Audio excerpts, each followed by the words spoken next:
മറ്റുള്ളവരുടെ നന്മയിൽ ഒരിക്കലും അസൂയാലുക്കളാവരുത്. ഒരു ചെറിയ ഗ്രാമത്തിൽ കൈറ്റോ, അകിര എന്ന 2 കർഷകർ പാർത്തിരുന്നു. ഇരുവരുടെയും വയലുകൾ അടുത്തടുത്തായിരുന്നു. ഇരുവരും കഠിനാധ്വാനം ചെയ്ത് നല്ല വിളവുകൾ ഉൽപ്പാദിപ്പിച്ചിരുന്നു. പക്ഷേ അകിരയുടെ വിളവ് എപ്പോഴും മേൽത്തരമായിരുന്നു. അതിനാൽ കൈറ്റോ എപ്പോഴും അകിരയോട് അസൂയാലുവായിരുന്നു.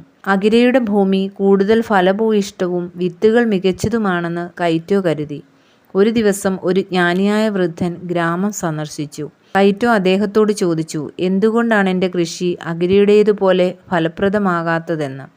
വൃദ്ധൻ മറുപടി പറഞ്ഞു, നിങ്ങളുടെ കൃഷിയിടം നിങ്ങളുടെ കഴിവിനനുസരിച്ച് നന്നായി അധ്വാനിച്ച് വിളവ് വർദ്ധിപ്പിക്കുവാൻ ശ്രമിക്കുക.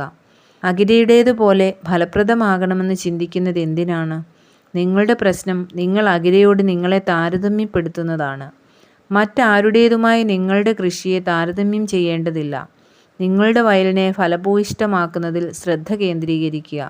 നിങ്ങൾക്ക് നല്ല വിളവുണ്ടാകും. കൈറ്റോ വൃദ്ധൻ്റെ ഉപദേശം ഹൃദയത്തിൽ സ്വീകരിച്ചു. അകിരയുമായി സ്വയം താരതമ്യം ചെയ്യുവാൻ ശ്രമിക്കാതെ സ്വന്തം കൃഷി മെച്ചപ്പെടുത്തുന്നതിൽ ശ്രദ്ധ കേന്ദ്രീകരിച്ചു. അവൻ പുതിയ സാങ്കേതിക വിദ്യകൾ പ്രയോഗിച്ചു. സ്നേഹത്തോടെ തൻ്റെ വിളകളെ പരിചരിച്ചു. അവന് കൂടുതൽ നല്ല വിളവ് ലഭിച്ചു. വിജയമുളവാകുന്നത് ഉള്ളിൽ നിന്നുമാണ്. ഹൃദയശുദ്ധി വിജയത്തിന് അനിവാര്യമാണ്. മറ്റുള്ളവരുമായി താരതമ്യം ചെയ്യുന്നത് അസൂയയ്ക്കും സ്തംഭനത്തിനും കാരണമാകുകയുള്ളൂ. നമ്മുടെ കഴിവുകൾ മറ്റുള്ളവരുടേതിൽ നിന്ന് എത്രയോ വ്യത്യസ്തമാണ്. അതിനാൽ തന്നെ മറ്റുള്ളവരെ പോലെ ആകണമെന്ന ചിന്ത വിനാശകരമാണ്. മാത്രമല്ല, മറ്റുള്ളവർക്ക് നമ്മുടേതിൽ കൂടുതൽ അനുഗ്രഹങ്ങൾ സിദ്ധിക്കുമ്പോൾ അതിൽ സന്തോഷിക്കുവാൻ കഴിയുന്ന ഒരു ഹൃദയമാണ് നമുക്കാവശ്യം. അത് വലിയ ധനമാണ്. മറ്റുള്ളവരുടെ നന്മയിൽ നാം അസൂയാലുക്കളാകുന്നുവെങ്കിൽ അതാണ് ജീവിതത്തിൽ ഏറ്റവും വലിയ പരാജയമെന്ന് വിസ്മരിക്കരുത്. നിഷ്പക്ഷമായി ഒന്ന് ചിന്തിക്കാം. നമ്മുടെ അയൽക്കാർ അർദ്ധപട്ടിണിക്കാരായി കഴിയുന്നതാണോ സുഭിക്ഷമായി കഴിയുന്നതാണോ നമുക്ക് നല്ലത്? ഏതാണ് നാം ഇഷ്ടപ്പെടുന്നത്? പലരെയും സംബന്ധിച്ചിടത്തോളം അവർ സുഭിക്ഷമായി കഴിയുന്നത് ഇഷ്ടമാണെങ്കിലും തങ്ങളെക്കാൾ ഉയർന്നവരാകുന്നത് സന്തോഷമുള്ള കാര്യമല്ല.